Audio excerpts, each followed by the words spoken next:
Welcome to the Inspired Living with Autoimmunity podcast, the podcast for high achievers who want to stay sharp, focused, and full of energy despite their diagnosis. With your host, National Board Certified Functional Medicine Health Coach, Julie Michelson, where Julie helps you take your power back from autoimmunity.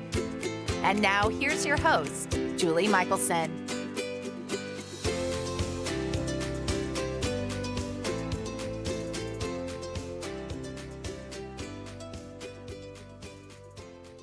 Welcome back to the Inspired Living with Autoimmunity podcast. I'm your host, Julie Michelson, and today we're joined by Dr. Vincent Pedre, and we're talking about the gut as the gateway to excellent wellness.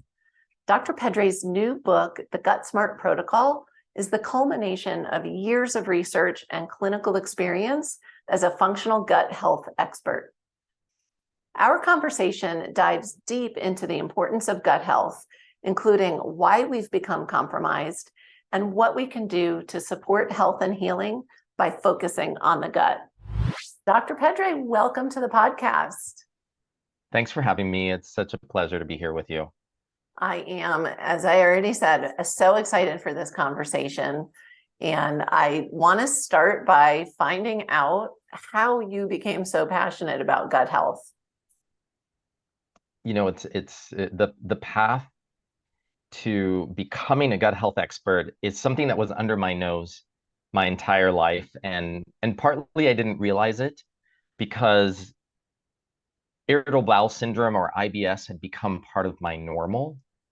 And all of the associated symptoms that I call gut-related symptoms were also kind of part of the makeup, my matrix of being, that after a while, and I'm sure that people listening to this would probably can relate to this, is when you have symptoms that have been chronic and they've been going on for years since you were a child, you start thinking that that's just part of who you are, that there's no other normal other than that.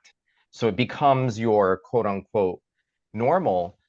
But I remember all the way back to when I was very young and suffered from severe constipation to the point I was in so much pain, like crying late at night, trying to go to the bathroom, and I couldn't. And that at some point turned into more like upset stomachs, butterflies in the stomach. And what interlays over that time is that I would get sick, like any child gets sick. And my parents would take me to the pediatrician, and they would prescribe an antibiotic.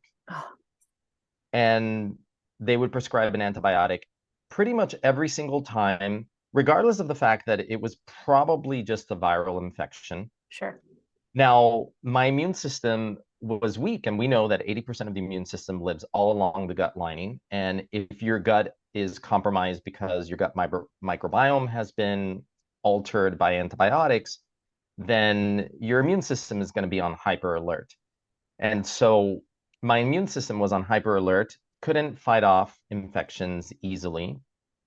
And at times they actually had to take me to a clinic to get a gamma globulin shot, which is something that I don't even think we do anymore. But it's basically pooled immunoglobulins from blood donors. And every time I got that, and the reason that I was taken to a doctor to do that is because the antibiotics weren't even helping. Sure. And I wasn't getting better. And I always felt better. It was like getting a surrogate immune system because my own immune system wasn't working. And this went on for pretty much all my teenage years. I was on 20 plus rounds of antibiotics, probably 2 or 3 times per year. And as a result, and I can only say this looking back in time. Sure. After I trained in functional medicine, even after I was a doctor, I didn't even learn this in medical school. But looking back in time, by my early to mid 30s, when I was discovered functional medicine and started kind of going down that rabbit hole, this wonderful rabbit hole we live in. Yeah, the gut microbiome and gut health and leaky gut, all these things that just, leaky gut at the time, it wasn't something that Western medicine even accepted as a possibility. And so I went down that rabbit hole, and realized that the 20 plus rounds of antibiotics had destroyed my gut microbiome. And as a result, I had developed leaky gut. And because of the leaky gut, I had developed sensitivities to the two top food groups in a teenager's diet, which were wheat, gluten, and dairy. And I was eating, frosted flakes, frosted mini wheats for breakfast with Mac and milk, cheese. Fruit Loops. I was having mac and cheese. I was having sandwiches with cheese for lunch. So I was poisoning myself. My mom would take me to get a vanilla milkshake at Burger King on the way home from school every single day. And we're not So parent bashing. They just did what no, they no, I knew, but mean, I grew up very similar to you. we didn't know any better, and obviously the pediatricians didn't know either, because no pediatrician ever said, hey, let's take dairy out of his diet because he keeps getting airway infections. Right. And it wasn't until, I did grow up in a household that was very, my dad was very curious and focused on learning about nutrition and supplementation. Wow. Granted, the knowledge that we could get in those days was based on what you could get from the bookstore, from the library, like a book that you check out, but you couldn't go online and hear about other people's, sometimes you heard word of mouth. So my dad went and had food sensitivity testing done. And I remember at one point he couldn't eat all these foods. And we thought it was ridiculous as kids, like, oh my God, like can't eat this whole list of foods. But it was ingrained in my thoughts, even though as a kid you kind of reject that. So by the time I went to medical school, I was really trying to biohack, like, how can I not get sick? I don't want to be on antibiotics all the time. And I was very observant of my diet and changes. And when I went to medical school, my diet took a a a turn that partly was accidental, because I couldn't sit and eat cereal with milk for breakfast because I had to just run out the door to get to my 8 a.m. classes. So I cut out a lot of milk from the diet. And coincidentally, at the same time, I was cooking for myself. So I started adding olive oil, avocado. I started eating more healthy fats. So without even knowing it, I was making some really important changes in the diet. And that first fall semester in medical school, I noticed that I wasn't getting sick the way I used to. And I wasn't picking up other people's colds so easily. And that was my first, like, wow, there must be something here. But you still are not making the full connections, because I wasn't being taught in medical school that dairy is inflammatory and they can actually increase mucus production and increase your risk for picking up viruses and colds. So it wasn't like 100% withdrawal. I didn't understand how important it was at the time, but it was definitely part of my education. Was all this self-experimentation that I was doing, trying to figure out, like, how do I feel better? I didn't fully understand that it had to do with my gut and the gut microbiome until years later, over a decade later, when I started reading about functional medicine and Dr. Mark Hyman's books, and finally decided, okay, I need to do this. I need to restore my gut microbiome. I've got to change my diet. We've got to eat organic. We've got to be really selective about the types of meats that we cook at home. And I went through a big diet overhaul around that time, and my gut health started improving. And it was a big surprise, because going back to what I said at the very beginning, I had thought that this was my normal, and that I was basically, by the time I discovered functional medicine, I had been through my residency training where they would feed us pizza and Coke for lunch. And, you're rating the vending machine at 3 a.m. because you're starving and you're up all night and you're eating, like, M&Ms and horrible things. And I was always running to the bathroom, like, and I didn't know what was upsetting my digestion. I had no clue. I wasn't making the connection. And by the time I discovered functional medicine, I thought, this is just the way I'm going to have to live for the rest of my life. I might be out at a restaurant and something might not sit right. And in the moment, I might have to run to the bathroom. I'm sure people who are listening to this probably thinking like, that's me. Like that's happened to me. Me. Yep. Yeah. Yeah. Absolutely. I love that when that's your experience, that's your normal, right? Like this is, you just think like, this is how I'm made. And because I had lived that way at that point for over 2 decades of my life, I thought that was going to be my normal for the rest of my life. And it was quite a surprise that the changes, the improvements happened really fast. Once I actually figured out through a blood test, because I'm still a scientist, Western trained, so Like the I data. I really like data, and I felt like cutting out gluten was this insurmountable mountain. It just felt like a really big task. So if I was going to do it, I wanted to have a real, like, solid reason to do it. And it showed up in my blood test, and I lit up. Yes.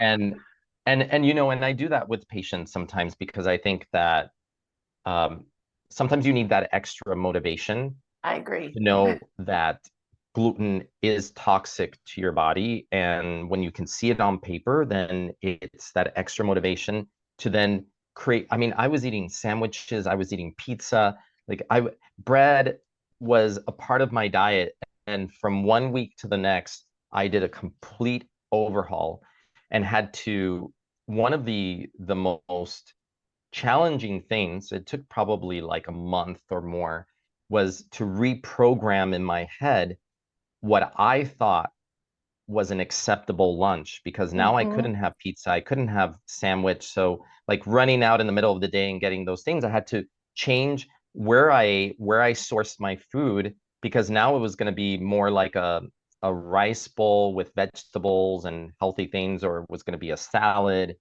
but no bread, no gluten, and no dairy, among some other foods that I had to eliminate that came up on the test. And sure, there were probably some hiccups initially, but within 2 weeks, I started feeling so different. Yay. That's And amazing. my energy levels came up, my mental clarity, my focus. So a lot of things that I write about in my upcoming book, The GUTSMART Protocol, about how the gut affects so many other systems in the body that Yeah. you may or may not realize, because they have also those symptoms that become part of your normal, or you think that they're because you're just getting older, and that's a normal process of aging. And it's inflammation, and it's coming from the gut. And I love that you said that. It's one of the things I think where your story, my story, that you had a lot of gut symptoms. A lot of people have food sensitivities and don't have gut symptoms, and so they think, oh, my gut's fine. And I'm like, well, but if you have autoimmunity, you have leaky gut. Like, there's no question unless you've already done the work. And they're always shocked that it's like, oh, my headaches or brain fog, mood, anxiety. I mean, so many other things are And I had a affected. lot of energy issues by the time I finished my training as a doctor. And I thought that those energy issues and the severe fatigue were adrenal fatigue at the time, which was kind of the in diagnosis.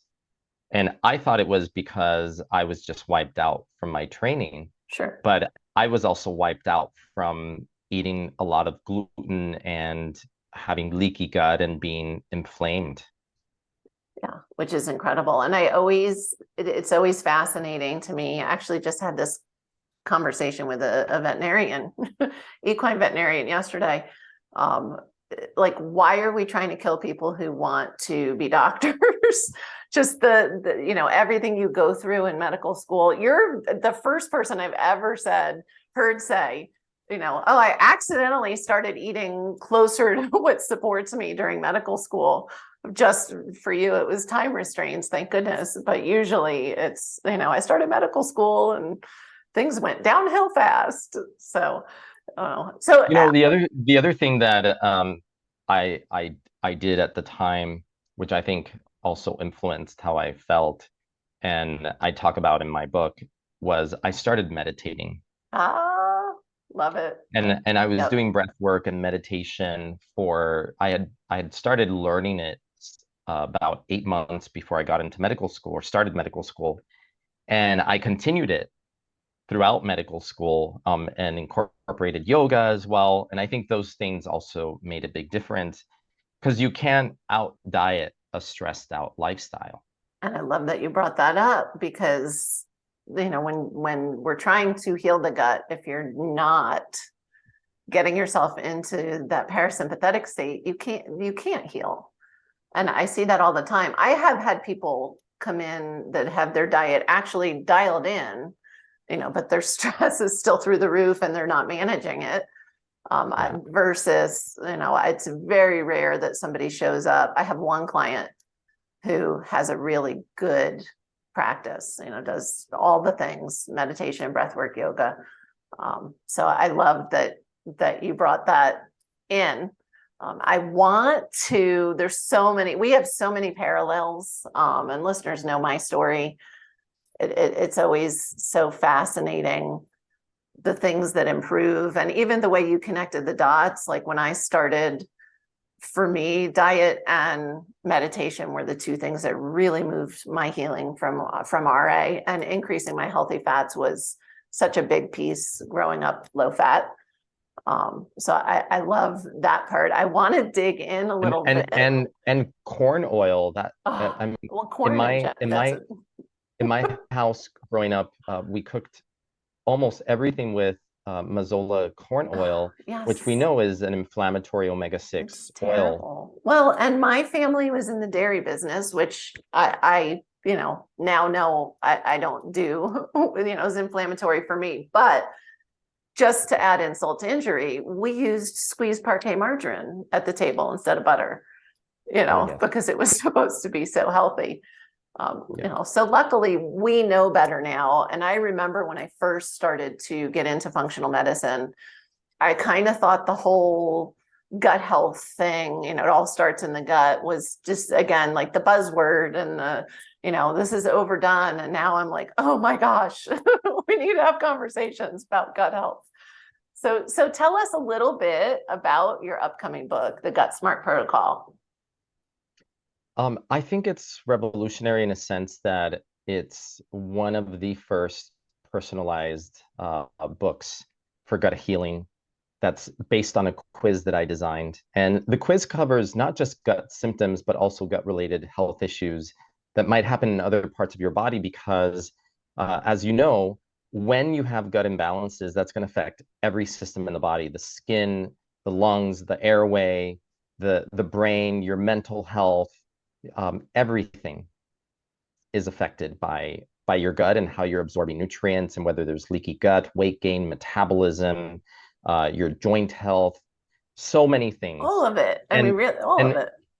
And like you said, over the years, I had patients who presented with gut-related symptoms, but had absolutely no gut health issues and swore that their gut was fine. They were having normal bowel movements. And lo and behold, when you test their gut, I would find yeast overgrowth, parasites, all sorts of inflammatory markers. So sometimes the person is maybe not aware, or maybe the symptoms aren't strong enough to we normalize create awareness. Like people that say, oh, I poop regularly. Well, give me details. Tell me more. Oh, twice a week. I'm like, no, that's not. That's normal. Well, you might think that's normal for you, but that's not good. There's a lot of it's the importance of not making assumptions and understanding that everybody might use similar language, but the language might mean different things to different people. Totally. So always asking people, what is it that they mean by that? But part of the reason that I wanted to create a personalized program is that I learned from taking care of people with gut health issues is that there really no two guts are the same. So saying that there is a one size fits all diet that will fix all gut issues Thank is you. Say not that right. again. There's Yeah. no one size fits all, because if what I found, if you have severe gut issues by my quiz and you classify as severe, you can't have fermented foods. They're not going to agree with you. Right. And they Yeah, actually they're can so make healthy you, for some people. yeah, but they can make you feel sicker. Although, you probably, read a lot of articles about how great fermented foods are. And what I wanted to capture in my book is all the caveats, and to help people navigate through the confusion of what is it that you eat and what is it that you don't eat, especially if you're trying to heal your gut, but also revitalize your whole body. And and so, there is a very strong part talking about the science behind it, really trying to educate people, because I think knowledge is power, and the more you understand, the Yes. easier it is to commit to making the changes that are going to improve your health.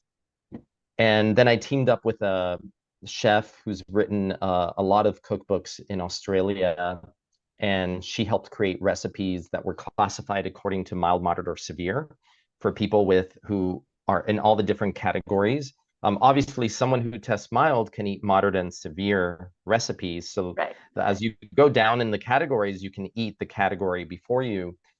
And then we have a very strong component of mind body, and talking Love about the that. vagus nerve and the gut brain connection and how important that is for improving gut health, including teaming up with some breathwork and meditation teachers to create some great breathwork and meditations for gut health, including like a pre-meal ritual that you would Yes. do right before you eat, during a mindful eating ritual, and a post-meal ritual Love as it. well. So I really wanted to kind of address the gut from the way I think of it, as the gut body mind spirit connection. And and like you said, getting people into the parasympathetic state, the rest and digest and assimilation state, which is also the place where the body feels safe. And Right. when your body feels safe, your body can heal. Yeah. Yeah. I love it's I'm so excited for the book because it's you it's so comprehensive. And this is for we hear the word holistic a lot. This is actually what holistic means, right? Is our whole body. And so again, like just saying, here's the diet you should be eating, it's not enough to heal. Are It's never there been enough, and it's been so influenced by my own experiences, like discovering breath work and meditation before I went to medical school, yes, and yoga as well, and just realizing how important it was to incorporate all those pieces as part of a healing plan. And it's interesting because over the years, you thought that, okay, it's this thing that you do, that's it, you diet and supplements and all that, that's kind of like the main thing, and then maybe you add in meditation, breath right. work. Right. Now If I you're an think overachiever, no, that's all not it. all of it Yes. is front and center, and I really do believe that um, if you can't get into a healing mindset, it doesn't matter what you'll do physically for the body, you're not going to be able to heal fully. Oh, I love that. It's so essential. And again, that was another thing through my journey of I used to like, oh, we'll handle this and then we'll get to healing mindset. And I'm like, no, no, no. I'm Yeah. doing it backwards. We have to Usually, start like, there and get better results. and over the years, that's how people usually approach their healing journey. I would tell them all the things I wanted them to do and add on the meditation, the mindset. And when they would come back for their follow-up, they would tell me, well, I started doing the diet, but no, I haven't started Yeah. meditating. I haven't, and it was almost like they saw it as this adjunct that was just like marked optional. Right. And Right. and it's actually, I think it's part Essential. of self-care that is non-optional. Yeah. And the results you get from making the other changes are exponentially faster. So I just look at it as, I know, again, that's where we start now. I love that. You mentioned there's so many things I want to talk to you about. We're going to briefly touch on bloating, because I think that even people, and so many people who experience bloating will tell you they don't have gut symptoms. I feel like that's one of the ones. When you're running for the bathroom with diarrhea, you tend to acknowledge you've got that. But again, people think, well, I've always been that way. That's just how it is. So what causes bloating? So many things can filter down and cause bloating from imbalances in your gut microbiome. So something we call a dysbiosis, which is just really a fancy word for an imbalanced gut microbiome, where maybe you've lost some of the good probiotic bacteria and you've got overgrowth of some bad bugs, which could be bacteria, could be yeast, could be parasites. So those things can cause bloating in and of themselves. Other things that can cause bloating include foods, whether it's a food intolerance like lactose intolerance, an intolerance to FODMAPs like fructans, and a lot of times that's related to a condition called SIBO, or small intestine bacterial overgrowth, which is not necessarily bad bacteria. It's just bacteria that have translocated and are hanging out in your small intestine, whereas they should be in the large intestine. But now they're hanging out in the small intestine, where they're going to encounter food earlier before your body gets a chance to digest and absorb it. And then that leads to a lot of fermentation and gas production, which leads to bloating, which can also, so that relates to possibly a more upstream problem. And by upstream, I mean upstream in the GI tract. It could be low stomach acid that's causing bloating. And a typical way to know if you have low stomach acid, maybe low protease's ability to break down protein, is you get full immediately after eating. You might start burping. So if you start burping, that's a sign of low stomach acid. And food feels like it doesn't empty from your stomach. It just kind of sits there. And your stomach expands after you eat. 30 minutes later, it still feels like it's sitting there. So that could be an upstream problem, not enough stomach acid. That can exist in conjunction with SIBO, small intestinal bacterial overgrowth. You might have another thing that's very common is pancreatic insufficiency, where your pancreas is not secreting enough enzyme. But what you might think that if you have pancreatic insufficiency, that it's the pancreas that's the problem. Usually it's not the pancreas. The pancreas is fine. It's the small intestine brush border that's not signaling the pancreas to secrete those enzymes, because that brush border is inflamed. The gut is leaky. And so leaky gut itself can cause bloating. Food sensitivities, so having an immune reaction to foods like wheat, gluten for me, for a lot of people, or other foods. It could be a wide variety of foods that could lead to this, can cause bloating. And another one that often is missed is a condition called small intestinal fungal overgrowth, SIFO, which a lot of people know as candida, but doesn't necessarily have to be candida yeast. Could be another type of yeast that's fermenting and producing gas and causing bloated feeling. And surprisingly, people may think that this is not a cause for bloating, but if you're constipated, it's kind of like having a clogged pipe, and it's going to back up. And if things aren't emptying while you're adding more stuff to your intestines because you keep eating, even if you're not hungry, and you're severely constipated, well, when you eat, you're going to get bloated, and that bloating may last all day. And then you can kind of filter down in all the different causes for constipation, like methane predominant SIBO. They can be low vagal tone, which is really important. Or even you mentioned low stomach acid. I mean, it's all connected.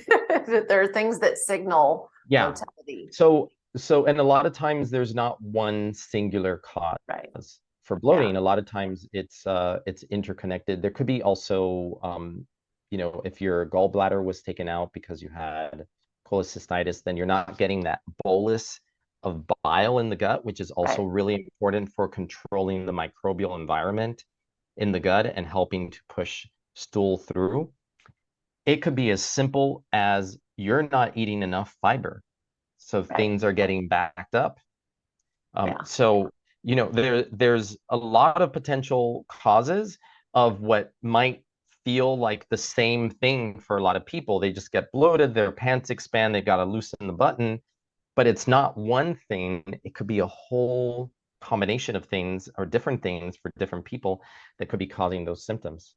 And I love that you mentioned the button, because I was going to circle back to that. Like, if you have to loosen your belt or open your pants, that's a sign. Like, that is not how our body is designed to work when we eat. We shouldn't need to change our clothing. No, the These are normal way signals. yeah, the normal way to feel is within 30 minutes of eating, your food is digesting, your stomach's starting to empty, and actually that full feeling that you had when you finished eating dinner is starting to dissipate.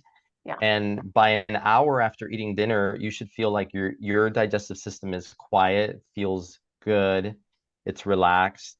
I always That's how say, you if feel you eating. can feel it, that's a symptom. Like, we shouldn't actually feel our food from the time we eat it to the time it leaves. I don't think. Like, it should just be doing its thing. And just like joint pain, brain fog, you name any other symptom, this all these gut symptoms are information, even if you've had them your whole life, like you did, like I did. It was your body trying to tell you, like, hey. And a lot of times what I feel and part of what I talk about in the book, the GUTSMART Protocol, is developing intuitive eating. And I divided it into three parts: before meal intuition, which relates to kind of like tuning in and seeing, well, how hungry are you? Are you really hungry? And is there something that you're craving? Because there's an intelligence in your body that might be saying, I really want some greens right now, or I need red meat right now. Could be Right. that you need meat because your body needs iron.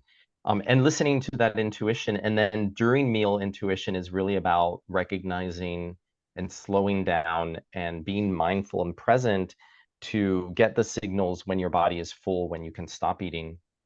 And post meal intuition, very important for people to develop, which I feel is like the part that you and I as practitioners are always kind of acting as a surrogate Yes. in intuitive voice, where Mhm.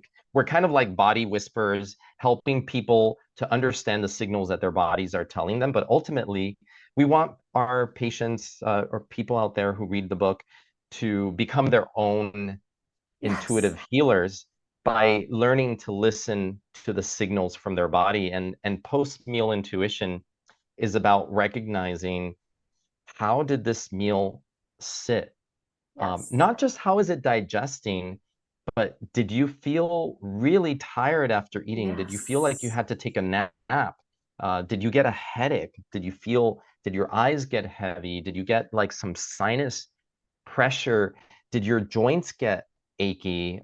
Did you get itchy? Did your skin get itchy? Because all of these are signs that maybe there's something that you ate that isn't quite agreeing with your physiology. But a lot of people, like you said, they ignore these signals because their awareness isn't there. And I think it's really important to develop these three types of intuition I in love relation to that. eating. Because especially, I love that you included the post, because we did like, we ate, we're done, you know, we don't think about it ever again. And using your intuition can allow you to then become the detective. Like you said, this is what you and I do all the time with people. So it's like, okay, if this meal, oh, I did notice this meal, I wanted a nap after I ate lunch yesterday. What Yeah. was in then you go through and you can start to really identify. You talked about knowledge is power, and that's another way. We don't always need a test. I love testing. I believe in it, and I think it encourages people to stay on track. Yeah. But I think we how learn you a lot feel is I the think just by being really keen observers, we can learn a lot. And as you know, not every functional test is perfectly black and white, doesn't always Sure. read everything. Yeah. And that's why, we don't treat the test, we treat the patient. Ah, I love that. Absolutely. And if you look at my labs, I don't have celiac markers. I don't seem to have any gluten sensitivity that shows up. That's because I haven't eaten gluten in 15 years. So, and I never had the genetic markers. So And labs, and those are only a certain limited set of markers. There are probably sure, other pathways we that are don't know unique yet. to Yeah. people. And that's why, yeah, going back to the importance of this intuition, and I actually use it for also planning a meal by thinking about how do I want to feel after I eat. Because maybe I want to feel light. I don't want to feel too heavy. Or maybe I'm really hungry and I want to have a heavier meal. I'm just going to relax at home. I'm not going to do anything major. Or what if you're planning to go out dancing afterwards? You're not going to want to have a big pasta dinner that's going to weigh you down, right? You're going to Yeah. want to have something that lets you Or feel light and move. giving a presentation, and if there's a food that you include sometimes, and it maybe leads to a little brain fog or tiredness, or that's not, you don't do that before you get on stage. Like, that's where that power comes in. I This could take us like way down a rabbit hole, but I have to ask you, are there certain foods that you think nobody should be eating, or is there a starting point? Obviously the quiz and the book, once Yeah, the people, quiz is gonna filter down and at least give you where you land, what's slot, mild, moderate, or severe. And based on that, I created an exhaustive food list with consulting with nutritionists and fermentationists to really filter down what foods are okay in each of the categories. But there are some general guidelines, yes, right? Some things that we know that are good for everyone. For example, when you can buy organic, avoid pesticides, right? Because pesticides are like antimicrobials. They go in and they mess up your gut microbiome.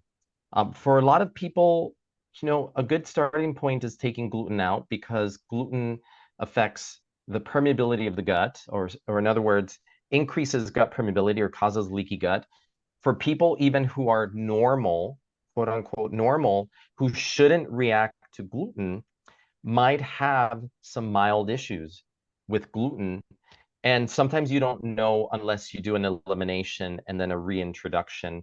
Because when you're getting overexposed to a food, a lot of times the signals get all yep. crossed and jammed I'm old and enough to remember the fuzzy TV screen that younger people are like, I don't know what you're talking. That's how I think of it, though. Why doing an elimination diet with a proper reintroduction is so key to is learning.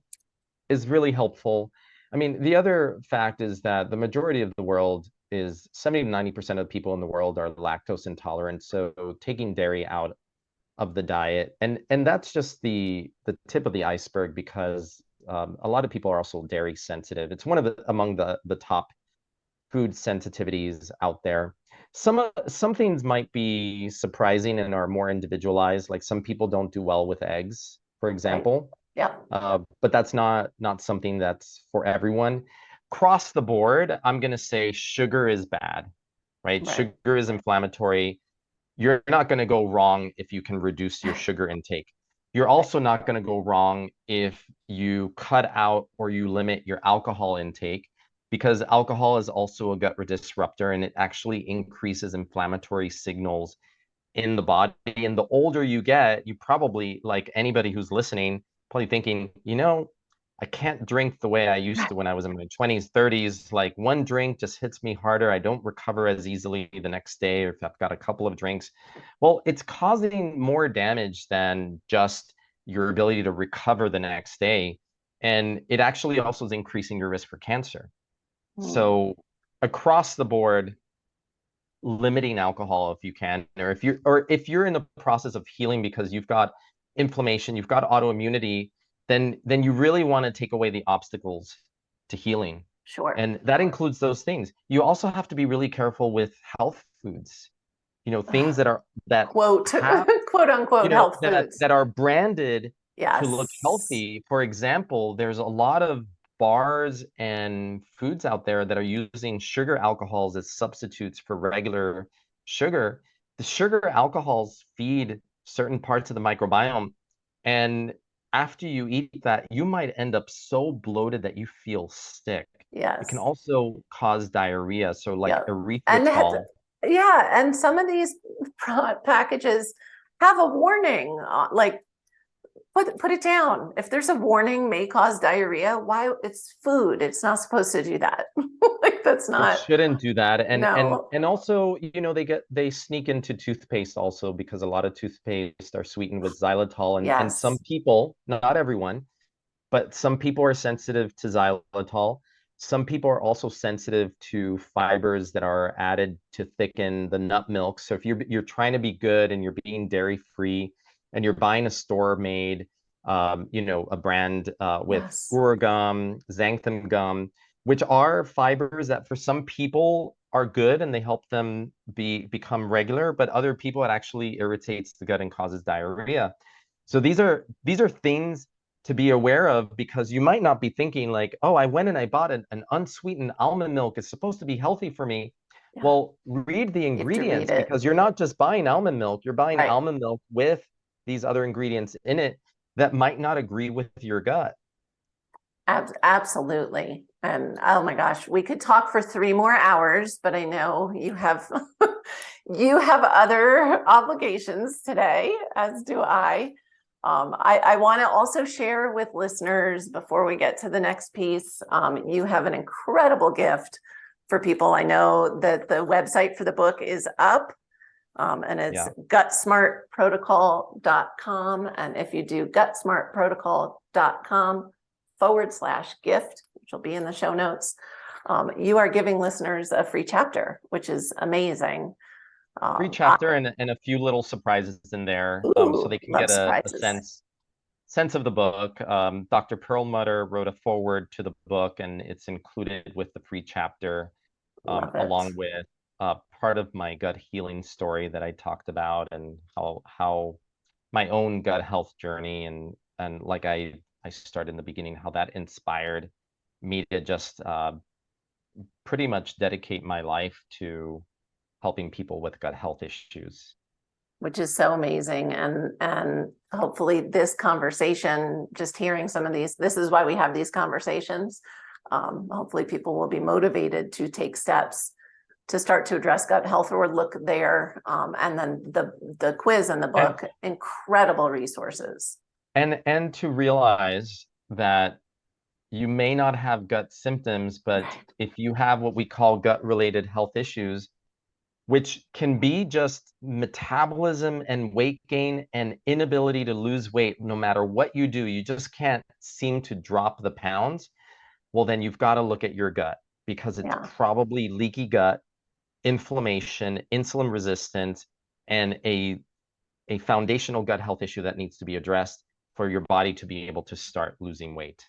And disagree if you will. I would say anybody listening to this, if you have autoimmunity, you have gut issues, whether you feel them or not. I think that we've kind of eliminated the question of we didn't get in there, but famous researcher Alessio Fasano had done he's incredible. Study on what is the potential trigger for autoimmunity, like where does autoimmunity rise from? Yep. And part of the theory is that it comes from the gut, and it involves 3 things: an environmental trigger, a genetic predisposition, and leaky gut. And the environmental trigger that he was looking at was gluten, right? Because gluten in some ways to our immune system looks like a bacteria, the protein. And so our immune system, when it sees the gluten protein, it thinks that it's a foreign invader and basically says attack.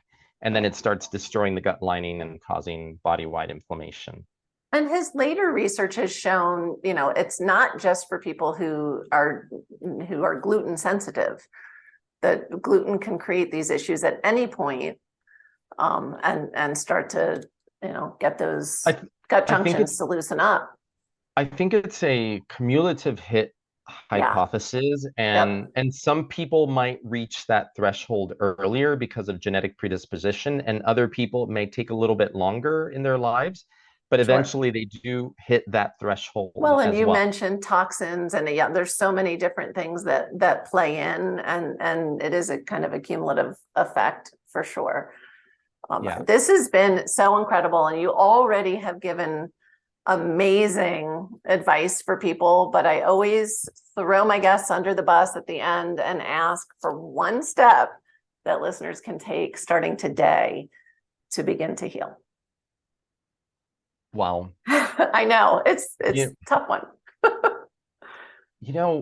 it makes me think of a study that they did in Cuba during what they call the special period, which is when Cuba lost its subsidies from Russia, and Cuba started rationing sugar. So per capita sugar consumption dropped significantly in Cuba. And they also take really close, population measurements of heart disease, Yes. diabetes, weight, heart attacks. And during this special period when they were rationing, they rationed and limited sugar quite a bit. All of those health issues, the rates of all of those health issues dropped dramatically. Like it wasn't just a little drop, it was Right. a Significant. dramatic drop. And then you see the end of the special period, and then consumption starts to increase again. And you see all of these health issues start to come back in There's higher your rates. science. So So your one step would be to cut back on sugar intake, like cut back yeah. on all sources of sugar, whether it's obvious cane sugar, desserts, sweets, or adding sugar to coffee, to drinks, but also sweetened beverages, and also hidden sugars in refined carbohydrates and processed foods. If you can do that, you're going to be doing your gut microbiome a favor because you're not going to be feeding those bad bugs. And I would say I'm very much believe, even though my 14-day program is obviously more complex and you're doing a bunch of things at once, but I also think of the importance of what I call stepwise activations, especially for people who get overwhelmed. Right. Do one thing, conquer that well. So if it's sugar and you're going to cut back on your sugar, that will be your one goal. That's all you're doing is cutting back on sugar. Yes. And once you have that down packed, then you go on to the next activation. I love And that. that will ensure that you are successful in accomplishing your goals. Whatever it may be. It may be that you're learning to meditate, and that's all you're going to do is you're going to activate meditation. But it's important to know yourself and know what type of person you are, and Yeah. whether it's easier for you to do one thing at a time and Mm-hmm. conquer it before adding in the next thing, rather than trying to do so many things that then you just fail You're because it's stuck. overwhelming. Yeah. Or you can do it for a week and then forget it. It's too hard. And I want to highlight that you said reduce sugar, be aware. I always tell people start by noticing, because often if you haven't already been really paying attention, you're getting a lot more sugar than you think. But I love, it's not about perfect. It's about consistently improving. And as you said, then build on the wins. So you mentioned sugar, and meditation was kind of an aside. I'll throw out on top of your one thing I asked you for, because you said it, and I just want to highlight it for listeners. The idea of where is your easiest place to start, because that's how you start to build the momentum. And so, maybe meditation, you're like, I can meditate. Well, I've already played. for some people, it's cut out bread when you go out to eat. Right. So you stop eating bread at the table. And that's the first step in reducing your grain and wheat consumption. Yes. And then little by little you expand that and you stop having pasta and so it can be different for different people, like you said. Yep. But recognizing those little wins, because it's much more encouraging to build upon the wins than try to do it all at once and fail, and then you just feel, you all the guilt and the shame and all that comes up, which doesn't help us get to our health goals. I love it. Amazing. And for people listening on the go that aren't going to check out the show notes, where's the best place to find you? Because I know they're going to want to hear more from you. Certainly going to the book website, GUTSMARTprotocol.com, but you can find me on Instagram mainly as @Dr. Pedre, DRPEDRE. And I put out a lot of free resources and information. Amazing content. Yeah, your feed is incredible. And I try to do some funny things and do some funny reels and stuff to entertain and educate at the same time. I love it. I love it. Dr. Pedre, thank you so much. You have given us amazing gold today. Thank you. Thanks for having me. For everyone listening, remember you can get the transcripts and show notes by visiting inspiredliving.show. I hope you had a great time and enjoyed this episode as much as I did. Go check out Dr. Pedre's book, The GUTSMART Protocol. Thank you for listening to Julie Michelson's Inspired Living with Autoimmunity. Did you enjoy this episode? Please like, share, and subscribe wherever you listen to podcasts.